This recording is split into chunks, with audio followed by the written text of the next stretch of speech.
जंगल होगे, ऊपर पहाड़ नीचे जंगल होगे,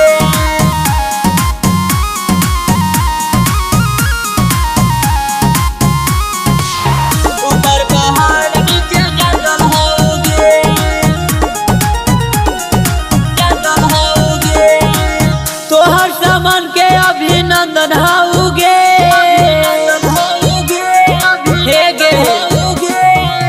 तोहर सामान के अभिनंदन होगे छौड़ी, ऊपर पहाड़ नीचे जंगल होगे छौड़ी, ऊपर पहाड़ नीचे जंगल होगे।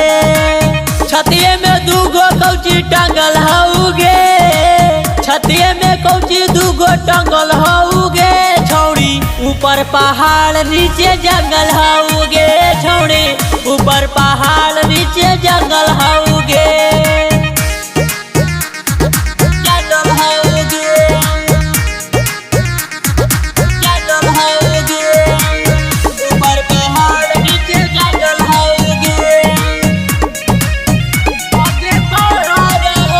आगे बाहर कौ छोड़ी पूरा सुंदर, अंदर रहा कौ समुंदर गे छौड़ी, अंदर रहा कौ समुंदर गे,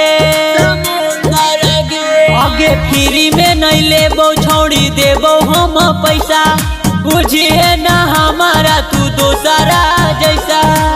शुद्ध हो दिन आज मंगल होगे, शुद्ध हो दिन आज मंगल होगे छौड़ी, ऊपर पहाड़ नीचे जंगल होगे छौड़ी, ऊपर पहाड़ नीचे जंगल होगे, जंगल होगे, जंगल होगे, ऊपर पहाड़ नीचे जंगल होगे, जंगल होगे। आगे दे में ता दे दे छौड़ी बढ़िया से खोल के, दिल नहीं दुखा वैसे बोल के छौड़ी, दिल नहीं दुखा वैसे बोल के,